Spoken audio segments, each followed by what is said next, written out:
Okay, hello everybody. Thank you for coming to the fourth edition of Ignite Talks by the MSU Museum.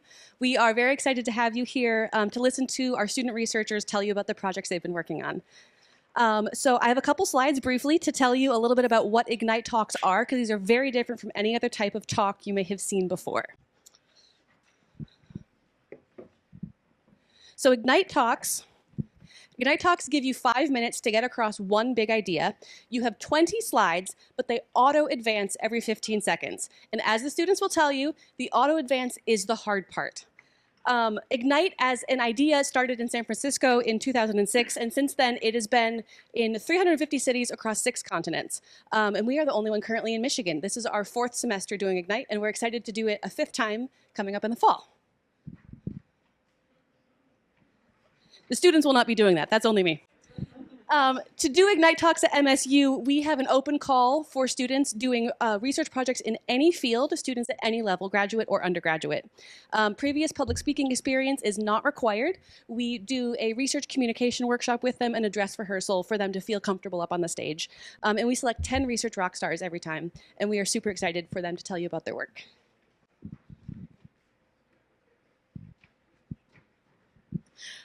We've got 10 speakers this evening. We're going to have 5 talks first, a brief 10-minute intermission, and then we'll have 5 more talks afterwards. Also, as you were coming in, our techno exhibition was on, providing the ambient music. We will turn that on again after the exhibition in case you would, or sorry, after the talks, in case you would like to take a look at that afterwards as well.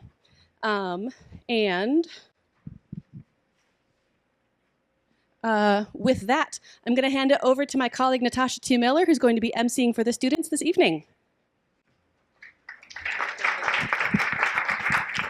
Give it up for Abby again. Give it up for yourselves. And most importantly, give it up to all of the students who are presenting their research tonight. Make noise. Every time that we do this at the MSU Museum, we like to have a little fun with it. In Poetry Slam, which is the world where I come from, like if you hear performers speaking and something like resonates with you, you can actually like make noise, do a little do a little ah. Want to do a little test run? Little little ah. Like, oh, I like that. I understand that better now. Y'all gotta say that part too, even though it's long. I understand that better now. All right, so it's not easy as a speaker, as a performer, to be up on this stage. We have a lot of family and friends in the room supporting, so let these people know that their research and their work is important to the university. And aside from that, give it up for the MSU Museum, MSU, FCU, and 311 Abbott for letting us hold space. So make noise for that, because without them, we wouldn't be here.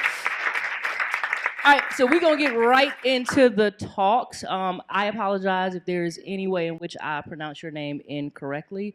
You know, as a Black person, it's happened a lot for me, so I take it very seriously, okay? All right, good. All right, so are we ready for our first presenter? All right, so you got to make noise when they come to the stage and when they get off the stage as well. Everybody make noise until Nevaeh comes to the stage. Did I get it right? Did I get it right? Did I get it right? Thank you.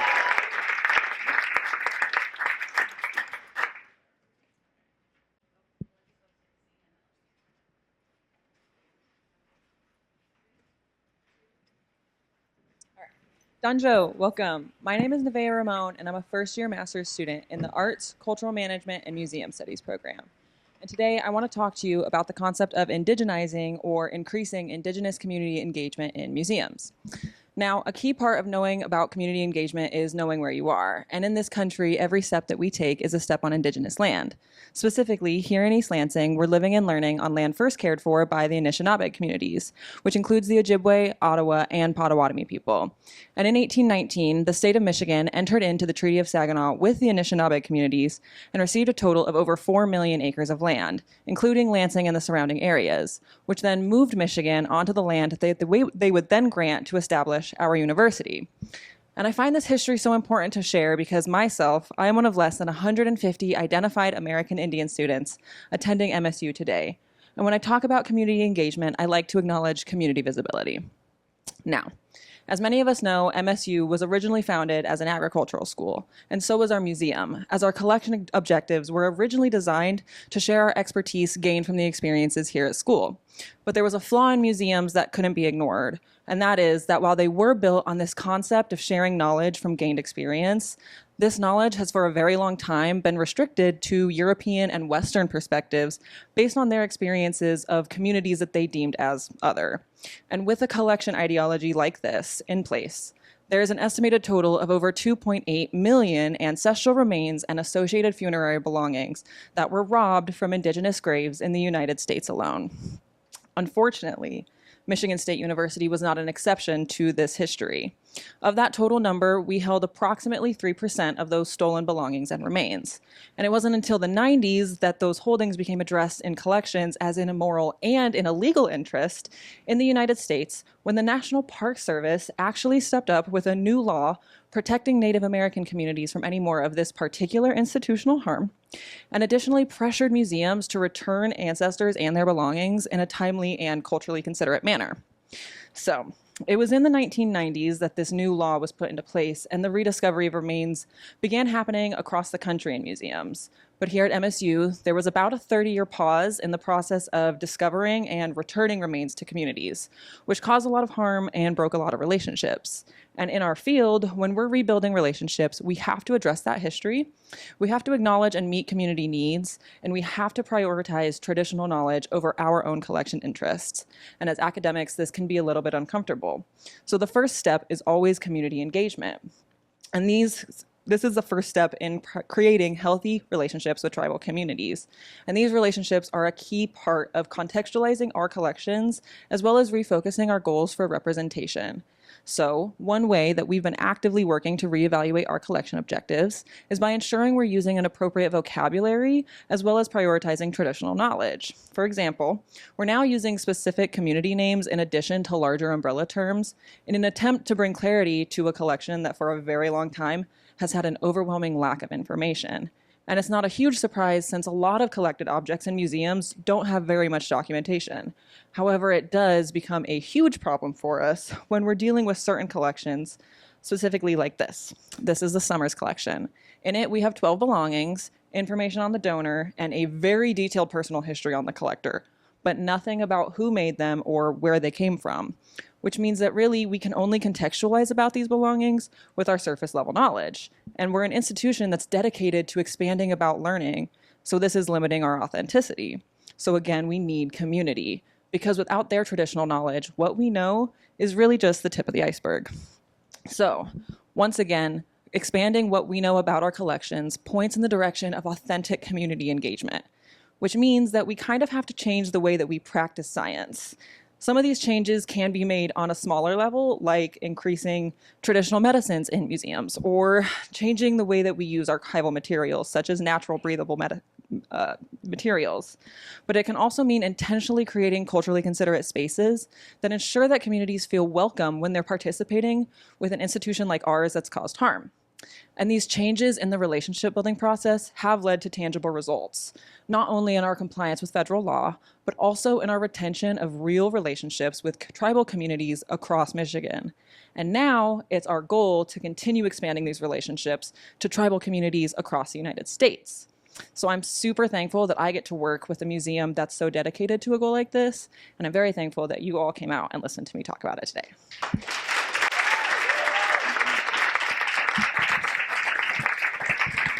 Make a lot more noise for that presenter. Even though there is no competition here, the win is the knowledge and the community that we gain. So again, make sure you talk to these presenters after, get more into their research as well, and tell them what an amazing job that they're doing. So again, give it up for Nevaeh. And keep that noise going until Danny gets to the stage. Give it up for Danny. Give it up for Danny.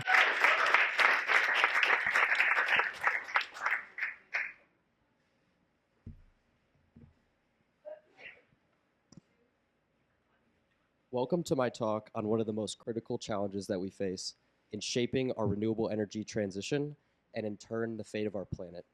My name is Danny Horowitz and I'm an undergraduate in the College of Engineering. My research is within the Department of Community Sustainability in the College of Agriculture and Natural Resources. Today we're going to talk about what widespread opposition is to renewable energy, why this is generally misunderstood, why communities are concerned about renewable development, and what we can do differently to improve the process of transitioning for all stakeholders involved and make everybody more happy. So I have a question. By a quick show of hands, who here believes that opposition to renewable energy is climate change's single biggest challenge right now? All right. And another show of hands, who here thinks it's not that? It's something else entirely. All right. Well, it's certainly a big problem, and it's one of the biggest hurdles we face in meeting our climate targets. And this is exactly what excites me the most about this project. It's hugely important. It's highly controversial. It's under-researched. And yet it tends to be the type of project that few people think about as it gets lost in the technical efforts to meet our climate pledges. In our work, opposition does not by definition mean resistance or dissent. Typically, this gets defined as communities, towns, or groups of people that are opposed to a renewable development. This is often called an NIMBY, or not in my backyard. But being opposed to a project doesn't necessarily mean that you are a climate denier or believe that the world is flat. So let's pretend that we live in Perry, Ohio, and Samsung wants to come into the place that our family has farmed corn for generations and build a solar energy facility there as big as 3 football fields in size. How would we feel about that? Personally, I wouldn't love it. I would probably complain about the glare from the panels and then the noise from the construction. And after further research, I'd be concerned with what would happen to the panels when they stopped working. These concerns would appear most often in our work. And it is these concerns that we need to be most sensitive to when we're proposing a renewable project to communities. When we're not sensitive to these concerns, clashes occur between developers, residents, and officials at town hall meetings and gatherings. Now, sometimes the propaganda that is used in these environments to encourage or persuade people to resist renewable development is true. Oftentimes it's not, but it's what leads to the passing of restrictive zoning ordinances, which are the primary way to stop a renewable project in the US.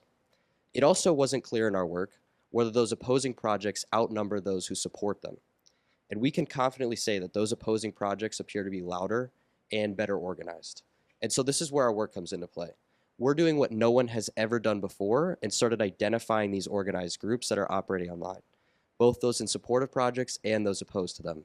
And we're glad we did, because in building our database of over 200 groups and 500 total entries of opposition, we can now show an exponential increase in numbers of individuals and groups opposed to renewable development between 2018 and 2025.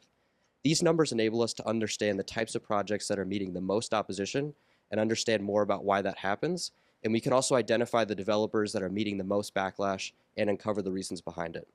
Our aim with this data is to improve the process of transitioning for all stakeholders involved by enhancing development practices and their related policies. And this is super important because developers in the US tend to focus on building the single largest, most profitable, one-size-fits-all project. And this lack of intentionality is likely why we see such exponential growth in opposition. But at the same time, it's where the greatest room for improvement lies. There are many opportunities in these situations for developers and communities alike to work together and better meet everyone's needs. So an example of this looks like developers enhancing transparency throughout all project phases, communities then benefiting from increased revenue received by surrounding towns, and the improvement of visual screening that is both implemented and maintained for solar installations. It's not just the developers that dictate stakeholder happiness in these situations. Community members also have an important role to play. They'll need to listen and not believe everything that they read online. So ultimately, our greatest strength in these situations is our ability to collaborate and listen intentionally. And right now, this is the best solution we have. But I know what you all are wondering right now. What should you do with all these fun new renewable insights? Well, the first thing and the first takeaway is that opposition to renewable energy is just, it's appropriate, and it's warranted. Secondly, a one-size-fits-all approach to project development benefits nobody, not even the developers themselves. And finally, it is our collective responsibility to be positive catalysts for change. And in doing so, we need to work together to be the change that we seek. Thank you.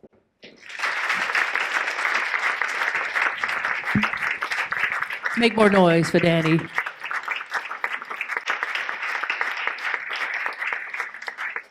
Anytime somebody tell me, like, by show of hands, I always put my hand in the middle because I feel like if I put it up or down, they're gonna be like, follow up. And I'm like, actually, I have nothing. So by show of hands, who just barely show your hand? This guy, I love it. Give up again for Daddy one more time. I would vote for you for anything, honestly. It's the suit. All right, so are you ready for your next presenter? Say yeah. All right, everybody make noise until Sanjana gets to the stage, which the stage is right here, but you got it.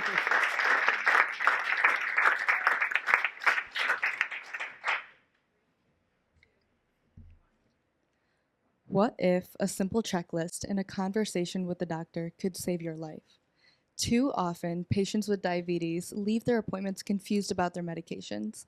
However, we're trying to challenge that and change it to make shared decision-making the norm. This is boosting medication habits to beat diabetes and heart risk. I'm Sanjana Vadrevu, an undergraduate research assistant on the Office Gap Impact Project at the College of Human Medicine.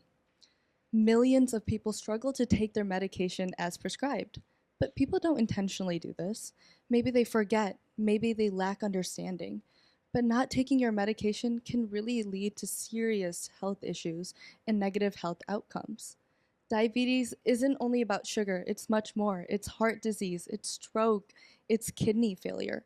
And taking medications can prevent these negative consequences that we're seeing in patients with diabetes and heart risk. But why do people struggle to take their medications? A lot of the time, people believe that it's too expensive, prescriptions run out, they're worried about side effects.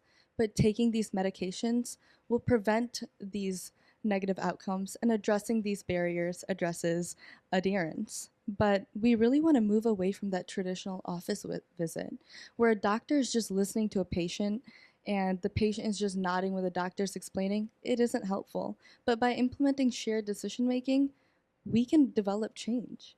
And we need that change right now. By utilizing shared decision making, understanding chronic disease management, and leveraging technology, we can truly understand what it means to have that holistic approach and improve the adherence. The goal of our study is to target a new approach. Instead of fast-paced visits, we want to use group visits with text messaging to understand how a very small intervention can improve these medication habits and improve healthcare outcomes. Group visits are an opportunity for individuals to participate and ask questions, learn about chronic disease management, and feel supported through their diagnosis. And it's important for them to understand what steps they could take to take their medication on time. This is coupled with text messaging, where we, in between visits, we provide text messaging, increasing engagement, prompting them to take their medication, because research shows that maybe sometimes we just need a little bit of a nudge and encouragement. We try to follow our patients throughout the course of a year to try to understand how habits can develop during this time, but to also see if the small intervention can increase the adherence that we're trying to see. And that's mainly through text messaging or not. But if this model works, we can see that we can really implement this at a much more national scale. And we can really see how implementing shared decision making early on can help individuals feel more control over their health. And it really is about moving away from that standardized approach of that one size fits all, but understanding what patient-centered care is. How can we understand what we have and speak to the right resources, and how can we move forward? In return, this increases medication adherence, and we're able to have fewer doctor visits, improved health, and lower healthcare costs. With people feeling supported and educated, they will take their medications and stay out of the hospital. And people with a little bit of a text message encouragement, shared decision making, a simple conversation, it can really make the difference between life and death. And that's why our goal is to implement this early on and take this practice into something larger. We have evidence-based medication to understand how we can transform what we are discovering here today and translate it into a much more larger real-world setting. And it's important for us to ensure that this research doesn't stay in journals. But more importantly, it's to understand how we can target Medicare and Medicaid and healthcare that's meant for everyone, and how it's been inequitable, and make it more equitable now. But this is a call for us future physicians who need to understand what it means to educate, to support, and to empower that future patients we're going to treat. So understanding what shared decision making is early on will only help us become healthcare professionals that are able to have open lines of communication, build that trust, and build patient engagement to help lower those symptoms of diabetes and improve the medication adherence rates that we're truly trying to target. And honestly, none of this would have been possible without this wonderful team that I'm a part of. And I'm only here today, and I hope to be a wonderful physician in the future because of what I've learned from this project. Thank you so much for your time, and I appreciate you coming here today.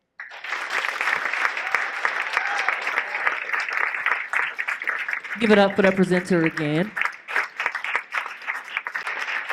If you are a parent or a family member or somebody who helped these presenters get to the place where they're at, make noise for yourselves. A teacher or something. I mean, I say that because I have a nephew who I love dearly and I had the privilege of raising. And sometimes when he comes home from school, he's 16 now, and I say like, oh, like, what did you learn today? Or what did you do that was like your favorite thing? And his answer is always like lunch. And I'm like, okay, you are not using my discount at MSU, but give it up for these presenters again. You all are amazing, and the people who support them are amazing as well. And keep that love and keep that energy going until Asante gets to the step, which is not the stage.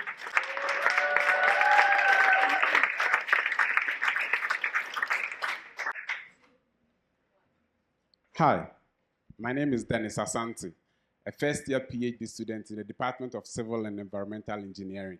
And I'm here to tell you about how my lab is innovatively using drone technology to monitor bridges across the US. Bridges are an important component of our road network infrastructure. They connect communities, villages, and businesses by providing access over various obstacles such as water bodies. In the US, there are over 600,000 highway bridges.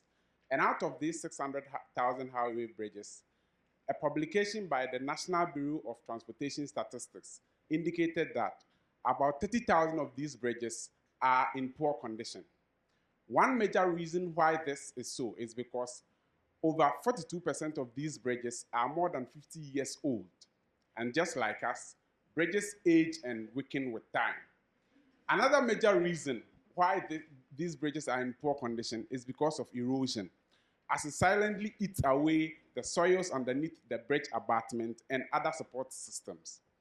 Just think about the bridge abutment as the feet on which the bridge stands. If the soil underneath them erodes, what do you think will happen? Well, I think your guess is as right as mine. Disaster, as a bridge with a weakened support system will eventually collapse, putting life and property at risk. And not to talk about the inconvenience that people will encounter having to use longer routes to places that would otherwise be very short. To ensure that this does not happen, Department of Transportation agencies who manage these bridges usually conduct routine bridge health monitoring and assessment using human eye and judgment. But do you think this is enough? Looking at the risk involved and the subjectivity associated with human judgment. In other instances, sensors are installed at specific locations to track these movements that may be occurring along the bridge. But what if this movement occurs outside the range of the sensor such that it's not able to capture it? What if I tell you that we can comprehensively and effectively monitor and assess all these bridges without having to come into contact with them? That is when geospatial technology comes in. With the current advancement in drone technology, such as the use of LiDAR, we can quickly and safely scan these bridges and their surroundings to create a detailed 3D models of the bridge and waterways. Now, by comparing these models over time and also comparing them with the initial bridge condition, we will be able to detect even the slightest change that may be occurring anywhere along the bridge. This eliminates the subjectivity associated with human judgment, giving us a precise, accurate, and sensitive way of monitoring bridges across our country. With tools such as GIS, we are not only going to monitor these changes, but we'll also be able to quantify how much change is happening anywhere across the bridge.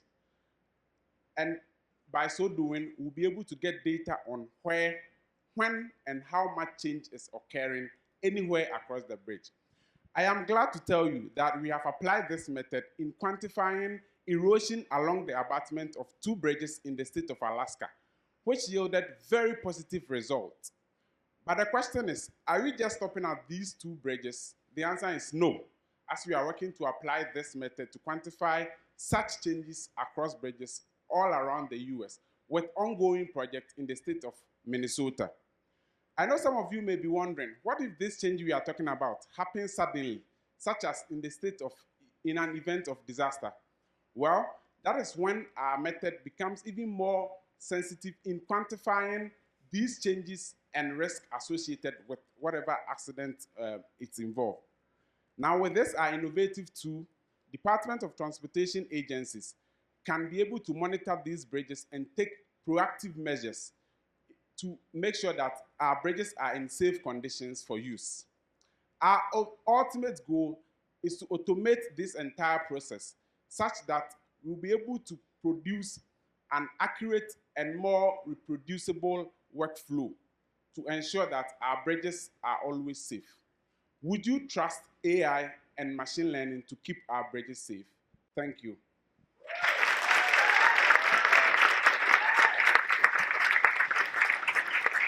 Please make noise again for that presenter, that presentation, and the most flawless color coordination I've ever seen. So that is amazing. So we have one more presenter in the first round, and then we're going to give you all a 10-minute break to go ahead, use the restroom, drink the LaCroix, whatever it is that you need to do, and again, talk to the presenters.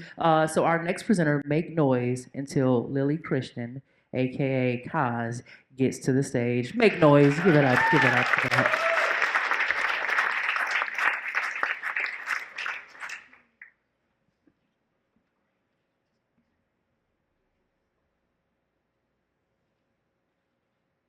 Technical difficulties? Ignore that. Spoilers. Okay. 3, 2, 1. Hi, thank you all for coming out today. My name is Kaz Christian, and I'm going to be presenting on the struggles of our native apple and state flower, sweet crabapple, or Malus coronaria, which I admit is a lot, so let's call our apple Sweetie today. To begin, I want to talk about the importance of the apple industry in Michigan. Being the second highest production state, apples bring in $430 million and represent 71% of all fruit income in Michigan. This provides jobs for 850 family-ran apple orchards here in the state. Now, to talk about Sweetie, I want to start with some fun facts. It is one of only 4 native apples in all of North America. It actually gets its name to the rose scent of its flowers, and it is officially our state flower. So let's go Michigan, yeah? Yeah. But it's also really important to the industry as well. It has a really long shelf life and resilience, as well as a really late bloom time, which helps it avoid the early spring frost, which can be fiscally devastating for growers. An example of this is that in 2023 in New York, farmers lost an average of 20% of their crop to an especially bad early frost, with some losing up to 95%. As well, resilience helps prevent spoilage before and after storage, which can help growers save money. But we strongly suspect decline in sweet crabapple, and that's due to anecdotal evidence like no saplings and no new tree growth, but also how stinking difficult it is even finding these things. But we need hard evidence, and so we've set some goals for ourselves. These goals, which I'm going to go more into in later slides, are that we want to donate our seeds to the USDA for science. We want to see if Sweetie is hybridizing out in the wild, and we want to look at habitat loss and see how that is affecting population numbers. To start, let's talk about the USDA. The USDA has 6,079 apple accessions in its collection, and we will be giving our seeds to them to be located in Geneva. And these seeds can go to academics like a lot of us, but also to growers and scientists all around the globe. Now, for habitat loss, we look at Google Earth and look at these records, and they often locate to parking lots or roads, and this is showing that the human development is really affecting these populations. Now, for genetics, I thought it would be important to explain a little bit. So let's talk about apple babies. Humans have pairs of chromosomes, but plants, they don't like to be normal. Their chromosomes can come in sets of 3 or 4 or even more. Sweet crabapple is typically triploid or tetraploid, but sterility can arise from chromosome mismatch during breeding. So if our apple is getting it on with other apples in its environment, this is incredibly problematic if they are not compatible. Feral apple, for example, is a commercial apple that's escaped into these forests and is found next to sweetie in these habitats, and we don't want them to make babies together. Now, to do any of this, we first need to find these trees, right? So we look at herbaria data, which are basically plant libraries. We utilize crowdsourcing like iNaturalist, and then we go through exploration with our boots on the ground, looking with our good old 2 eyeballs and seeing what we find out there. For herbaria, these plant libraries, in addition to having physical samples, also have location data like habitat. And we use that, but a lot of these records are before 1950, meaning that those trees are no longer with us, sadly. Now, I thought it'd be important to tell you what sweetie looks like. It has small green fruit, its leaves are triangle-shaped with lobing and spiking edges, it has pink flowers, and its bark has these long spines on it. Now keep all of that in mind because here are about to be some iNaturalist submissions, and they're all misidentified. They have red fruit, their leaves have no lobes, and sadly, this is unfortunately extremely common. Only about 12% of sweeties are correctly ID'd on iNaturalist. Now, it's just so sad. But if you want to make the statistic a little bit less bleak, here's how to find the tree. So it's best to look in early spring as they leaf out before other trees. It grows on the edges of deciduous forest, and it, like the introvert in a lot of us, prefers to be left in undisturbed habitats. Now, for our own hunting, we tend to look at national forest land, and this is because in national forests, the USDA can then go and get these seeds if they need to again in the future. Now, you might be wondering, what have we found so far? So next up is going to be a map detailing findings that we have found. And so the red is going to be our confirmed and collected trees. Green are areas we found through exploration. Green is going to be not confirmed or collected. Blue is we've confirmed them but we haven't visited. And purple are places that we went and there was no trees. So let's summarize. Herbaria records are too old, iNaturalist submissions are often misidentified, and for exploration, we really need larger groups to see large success in finding this tree. And that leads me to my last point, which is the need for more reliable help. And guess what? You guys are all no more equipped to go out and find these trees yourself. So the first source here is to submit any findings you have, and the second source is a refreshing of your knowledge that we've talked about here today. And so now you all can go and help protect this vital native tree. Thank you guys so much for having me today.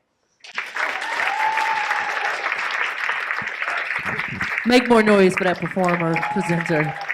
And give it up for all of the presenters that you've seen in the first half. So right now, you have a 10-minute intermission. Get up, stretch. Take some of our program guides to see what we have coming up at the MSU Museum. Again, hydrate, use the restroom, whatever it is that you need to do. Did you all enjoy your intermission? If you actually checked out the exhibition and had some time to go through it, somebody tell me, like, what was your favorite thing about it? Lunch?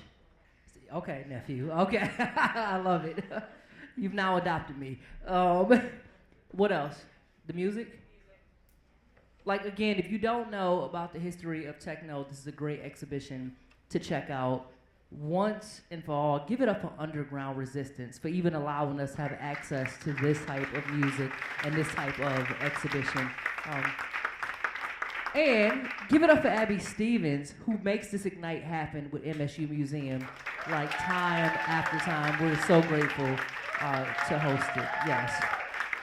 All right, so keep that energy and keep all of that love going for your next presenter. Everybody make noise until Hailey gets to the stage. Give it up, give it up, give it up.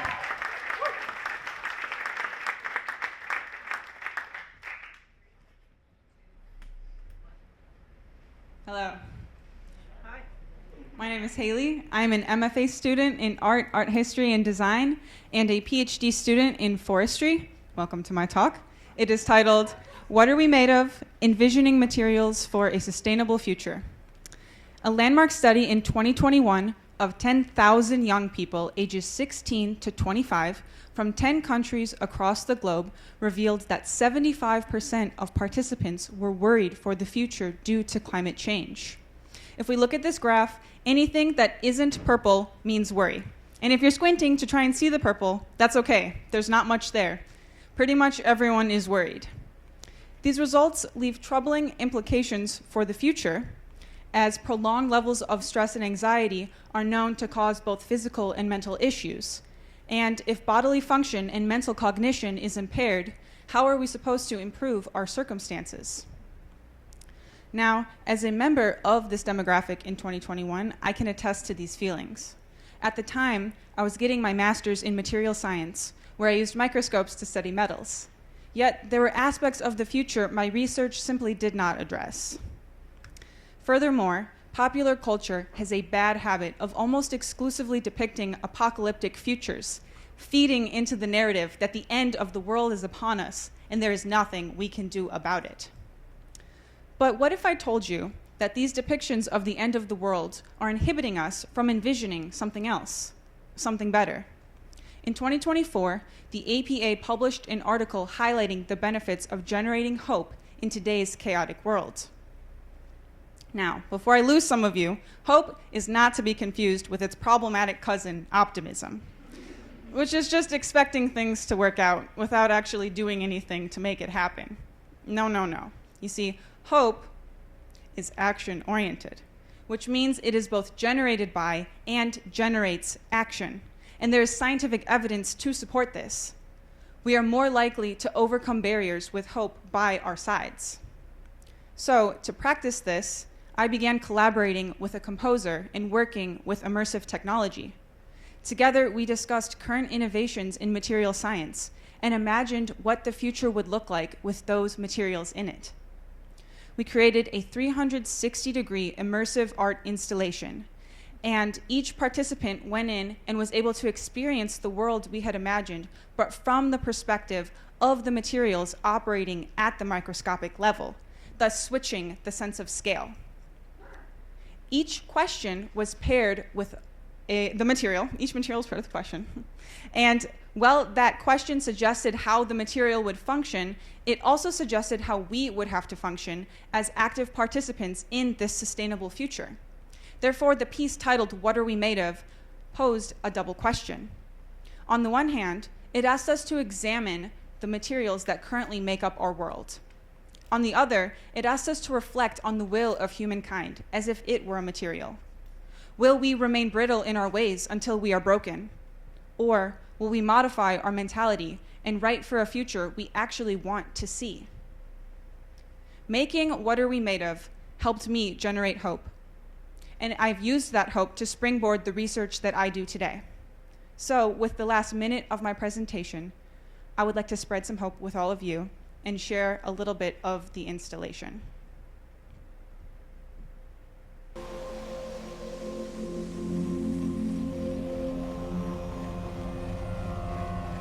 What if the sounds from your alarm clock could power your coffee maker?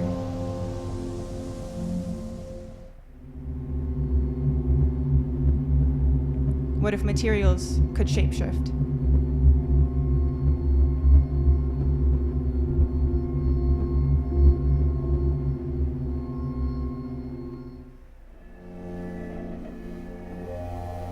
What if buildings, bridges, and roads could repair themselves?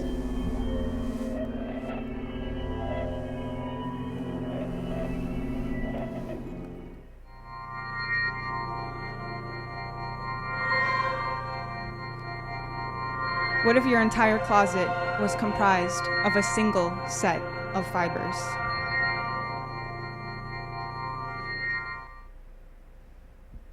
If we can see the future we want, we can build it. And this will take artists, scientists, and each of you to do so. So, with that, I ask, what are you made of?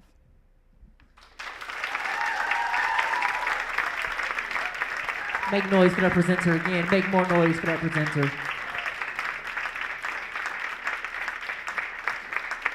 I love the problematic cousin reference because we all have one, or we are the one. All of us. All right. Again, give it up for yourselves. You're an amazing audience right now, and thank you for being so supportive. And everybody make noise until Lucy gets to the step that is the stage.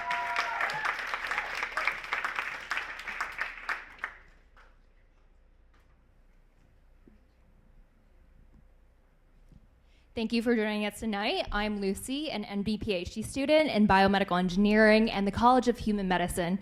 And today I'll be sharing how we can harness the power of radiation to treat metastatic ovarian cancer.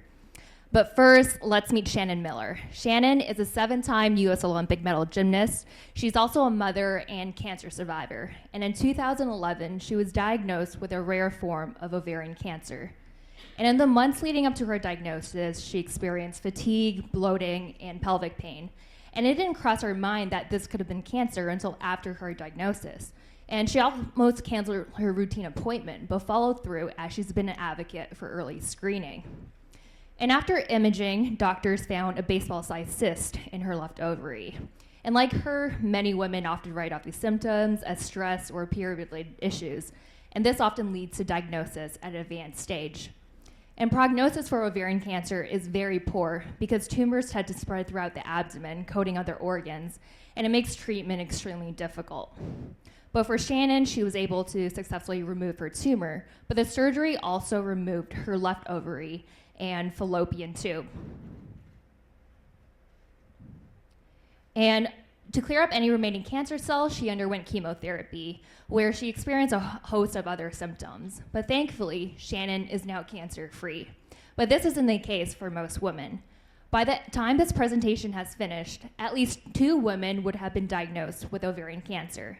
That's more than 200,000 women diagnosed, or 13,000 women who have passed away each year in the US. So this means that we need better ways to treat ovarian cancer. So how do we use radiation to treat ovarian cancer? And what is radiation? Radiation is all around us. And our radiation comes from something called a radioisotope. And a radioisotope is a radioactive molecule that is an unstable element emitting energy to become more stable. So imagine holding a bunch of boxes and on top of one each other. And if you're like me, the boxes would eventually fall, leaving me with a single box and a bunch scattered all around me.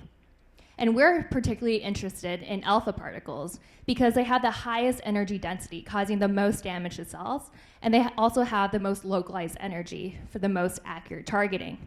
And with our alpha particle, we can attach a protein that can specifically bind to the receptor of our cancer cells.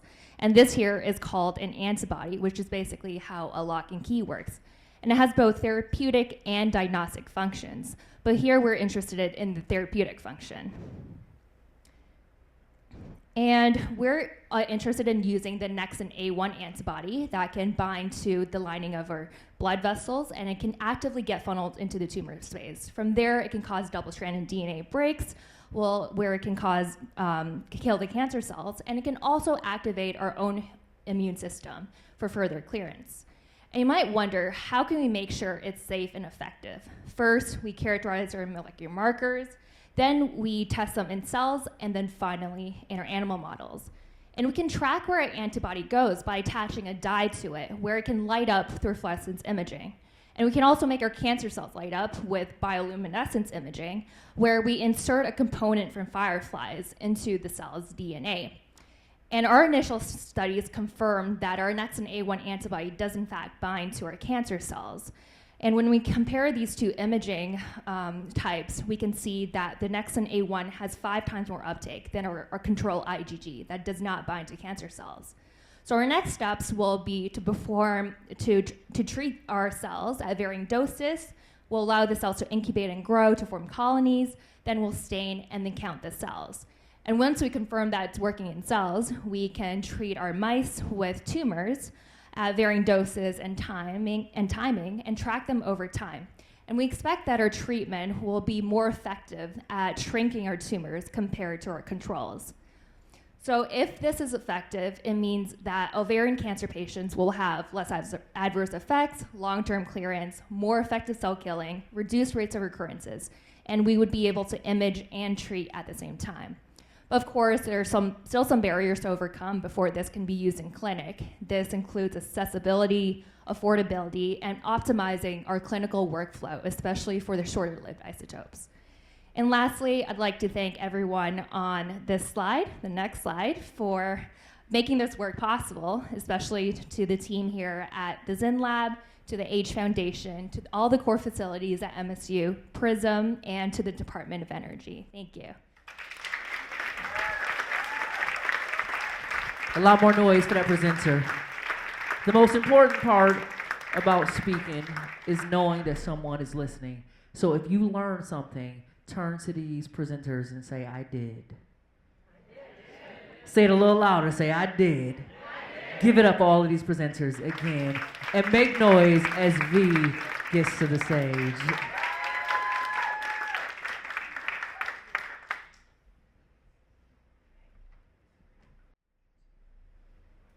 Hi, I'm V. Kumar, and I'm an advertising management student here at MSU with a deep passion in the ethics of AI. Today, I'll be sharing why ethical discussions are essential as we develop these emerging technologies. So, if you're wondering why an advertising management student even cares about the ethics of AI, blame Marvel. Marvel made me question things like, can AI become sentient? And although that is fiction, I guess you could say I'm predisposed to worrying about its risks. Imagine a graph, trust in AI versus misuse. As trust decreases, misuse increases. On the other hand, too much trust also leads to risky implementations, aka every sci-fi film ever. Ignoring AI is like ignoring a wildfire. It doesn't stop its growth. Instead, it blinds us from its risks and potentials while growing to a point where it's no longer controllable. In my research lab, we look at how AI uses things called heuristics to gain user trust. Heuristics can look like mirroring our language and our formalities, and the trust it gets from this often comes at the expense of our own security. If I were to open up everyone's ChatGPT right now, you'd find that most of us share personal information with it, maybe without even realizing it. And despite there being data deletion options available, do you really know that this information can be erased? Well, think about the last time you recalled a random fact, or I like cats, they're rad. You don't always know why that pops into your head. AI works similarly, learning and evolving from fragmented inputs. AI also operates in a black box. Its knowledge builds off inputs that we can't fully trace. Once it learns from data, that learning evolves, making it impossible to reverse or retrieve what's already been absorbed. On top of that, ethical oversight often comes after the technology is already built. For example, OpenAI's bias team worked on GPT-3 post-development. Delaying ethics until after deployment leads to blind spots. Issues like misuse and bias are baked into these systems. By integrating ethics during development, we can prevent many of these issues before they even get the chance to arise. AI can feel unsettling, even ominous, but fear leads to knee-jerk policies or inaction. Progress looks like building safeguards without killing innovation. AI, in many ways, is the most human thing we will ever create. It mirrors us, our biases, our data, and our flaws. If it's scary, maybe it's because it makes us confront those flaws. Ethics isn't a roadblock either. It's a foundation. By embedding ethics into AI design, we can create systems that are transparent, trustworthy, and beneficial for all. We need transparency in how AI learns and evolves. Without accountability, trust becomes blind faith, and that's dangerous for systems with such far-reaching impacts. So, what does ethical AI development even look like? Well, it looks like having diverse teams, constant oversight, and safeguards all put into place before the deployment of the technology and not after. Regulation can't be an afterthought either. Policies need to be specific enough to target the usage and creation of data leaching AI. Ethical AI also requires an informed society. We need to educate users, policymakers, and developers alike on the risks and responsibilities of using and creating this technology. Ignoring AI's ethical challenges risks deepening inequality, misinformation, and harm. The cost of inaction is far greater than the effort to just do it right from the start. And AI ethics also isn't a solo effort. It takes collective action to ensure that these systems serve humanity and not the other way around. If AI really is a reflection of us, why not make it a reflection that we want to look at? Thank you so much for your time, and let's continue to ask these tough questions because the future of AI depends on the conversations that we have today.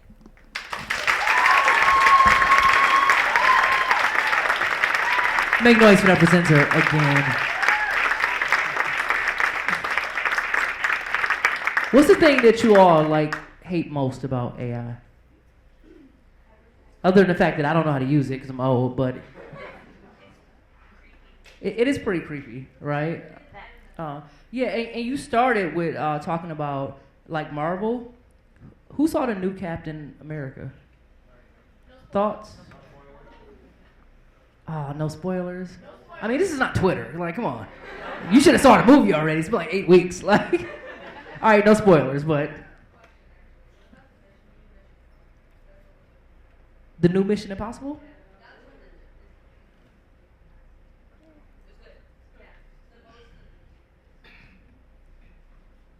Everybody thinks it's good? I've never seen one Mission Impossible. But my whole life has been Mission Impossible, so I feel like I kind of am Tom Cruise a little bit. Anyway, without the money. Give it up for these presenters again. And some of the people that we have not thanked yet, you have these people in these MSU museum shirts who are a lot of our collaborators that work hard in the museum and to make sure our exhibits go flawlessly. So give it up for our collaborators. And then we have some other people who make us all look more beautiful than we think we are. Give it up for our videographers and our photographers who make sure all of these things look well in social media. And you only have 2 more presenters, so give it up right now as Tanya makes their way to the stage. Give it up, give it up, give it up. 1, 2. I'm excited to be sharing with you something I get to study, which is travel and tourism. You can get a PhD in sustainable tourism, which is my final year here, so I'm graduating from a doctoral program. The photo you saw on the right, that was me in Mongolia. Prior to MSU, I was working as a trip leader, a tour leader on this itinerary. My first language is Russian, and I guided trips from Moscow to all the way to China, to Beijing. The maps you see now are the places I've visited as part of my job or as part of my life. And I like to think of myself as having a piece of all these countries or states or regions inside of me. They all have influenced me somehow. How many of you have a trip they're dreaming of? Hopefully somebody has a trip. Perfect. So travel is often positioned as life-changing. You saw that we are more open to experiencing new things when we travel. We are open to tasting new food, new smells, new senses. That's what happens. And the research in tourism, we study why people travel, how they change, how do they make their travel decisions. And there is this actually psychological concept called peak experiences. In lay language, these are the wow moments. This is when your heart basically stops beating and you become immersed in that moment, and your whole life passes through your eyes, and you perhaps make some important decisions during that moment. Part of my research was interviewing very experienced travelers.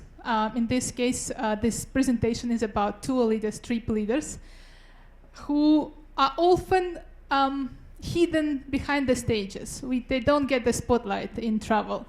They are the people who make it happen for the groups, who take the groups to the itineraries, but they're not talked about.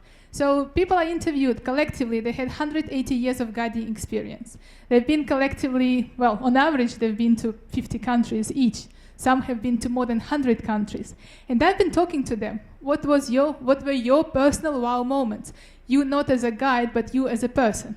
And there were three main situations that came up. One, highly stressed challenge, successfully overcoming the challenge. We will not focus on that. The second one was something awesome in the nature. And the third one was human connection. The photo here, it's a volcano eruption in Iceland. It came up with more than one person. Imagine you grew up always learning, just reading textbooks about how the earth was formed, and then you see the volcano eruption. Many people, several people actually talked about being quiet on a starry night and crossing some kind of a river or a lake on a rowing boat and seeing how it still impacted them, it still was memorable for them 10 years later. There's a concept of 5 senses, our eyesight, the touch, the hearing, the taste, the smell, and when you're really in the moment, you don't look at your phone, you don't look at the AI, you are there experiencing whatever is happening using those 5 senses. So you are here and now. And we are, and now I'll take you from nature to the human connection. This represents a situation when a group had to shelter from extreme weather. This is a polar region, and they had to change their plans. And they bonded together unexpectedly because of that severe weather. There is me somewhere in that photo, a group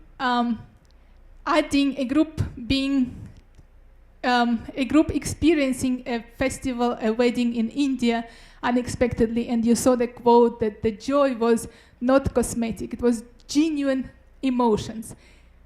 This is perhaps the most important part of coming up of the study. All these experienced travelers, they emphasized that it's the human-to-human connection, that you see friends in places you didn't expect to. So, but the bottom line, the world is friendly. Go use the 5 senses. Go talk to people. Do not be open. There's more friends that you think you have more friends that you think you do.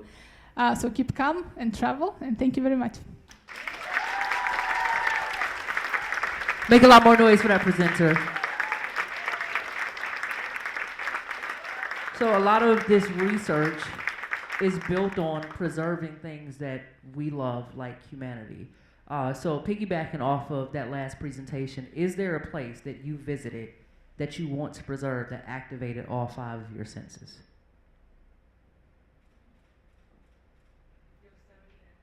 Okay. And why? What 5 senses?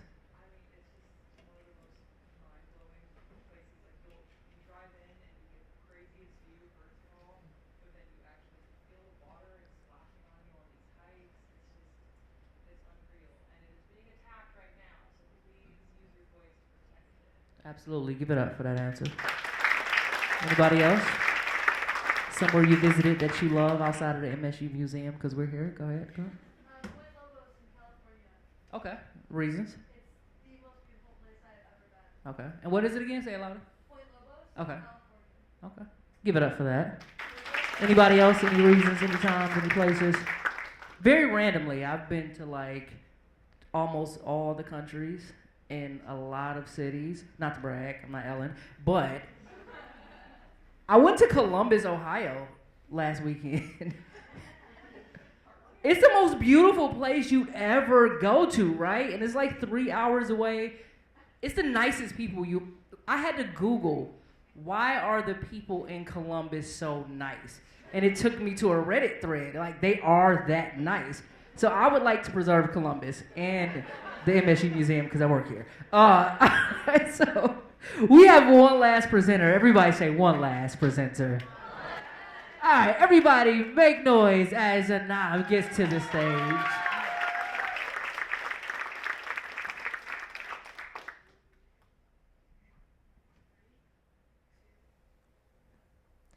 What if managing chronic disease wasn't just about medication, but about something as simple as sleep? Today, I'll talk about how stabilizing sleep can decrease inflammation and why we should be more careful in how we measure sleep in research and daily life.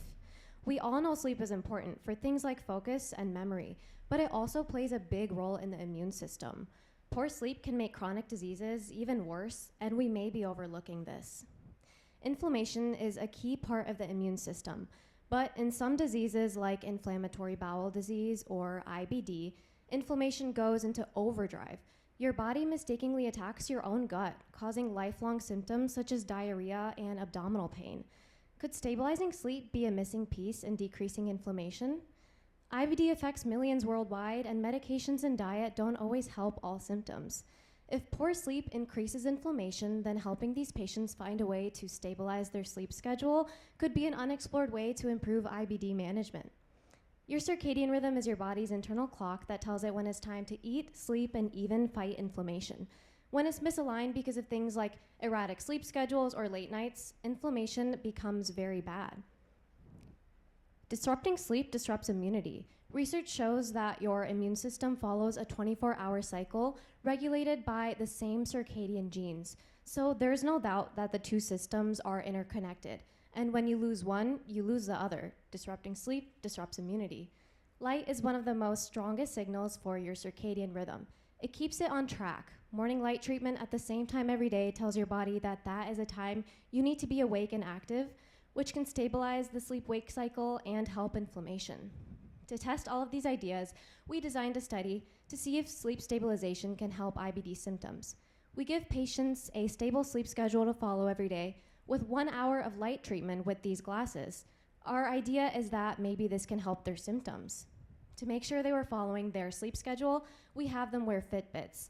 These devices measure your heart rate and your movement to estimate your sleep. But we know that wearable tech has its limitations, and sometimes it can misinterpret quiet wakefulness as sleep. For example, if you're in bed reading, but you're not moving at all, it can say that you were sleeping the entire time, giving you inaccurate data. So how do we make sure that sleep research and our Fitbits and sleep trackers are giving us accurate data and we're not misinterpreting the impact of sleep on inflammation? This is why it's important that our lab uses additional sources of data, like sleep diaries, where the participants will write down what time they went to sleep and what time they woke up, so we can kind of compare the two sources of data and delete any inaccurate data. For the light therapy, we have them wear these retimer glasses. They emit a blue-green light to stimulate natural sunlight, which stabilizes the sleep-wake cycle and can help inflammation. We don't have results yet, but we hope they'll be good, because our group did another study on sleep stabilization and light treatment for back pain, veterans with back pain. It was found that it significantly decreased pain, and the more their circadian rhythm shifted earlier towards a more natural one, the further their pain decreased. This is important because it can open the door to new non-medication-based treatments. What if your doctor prescribed morning light treatment alongside medication? It could be a new, low-cost, accessible tool for chronic disease management. Managing inflammation isn't just about medication. By considering how the immune system and circadian rhythms interact with one another, we can reconsider how we treat chronic disease. We also need to consider lifestyle interventions like what we're doing with sleep exposure and sleep and light exposure. So what can you do to help your health? One of the easiest things is get outside in the morning. Natural light exposure in the morning makes it easier for you to fall asleep at night, which is useful to know for those people who are night owls who want to make sure they're sleeping earlier. And at night, minimize blue light because this significantly decreases your body's own natural melatonin production. And I think this is a pretty easy solution for us to all do, even tonight. And if you're using sleep trackers to track your sleep, just remember they do provide helpful information, but they're not always accurate. You need to also make sure you're paying attention to how you feel. If it says you slept 8 hours last night, but you're still exhausted, the numbers may not be giving you the entire picture. Sleep is medicine. When we take care of our sleep, we take care of our immune system. We need to consider lifestyle interventions like stress reduction and light therapy, which can be a simple but powerful way to align our body clocks and help our overall health. I think that it's time to rethink how we treat disease, starting with sleep. These interventions, such as stress reductions and light therapy, can significantly impact inflammation alongside medications. We think about diet and exercise, but maybe the real question is, how well do we sleep? Thank you. Make a lot more noise for our last presenter. I am honored anytime Abby asks me to be here as the host, even though I have to do it because I work here again. But every time I leave, I end up thinking, I hope that one of you all end up being my doctor, my therapist, or my stylist. So give it up for yourselves as well. I'm a lot more seriously dressed at work off the clock. All right, so this concludes our program.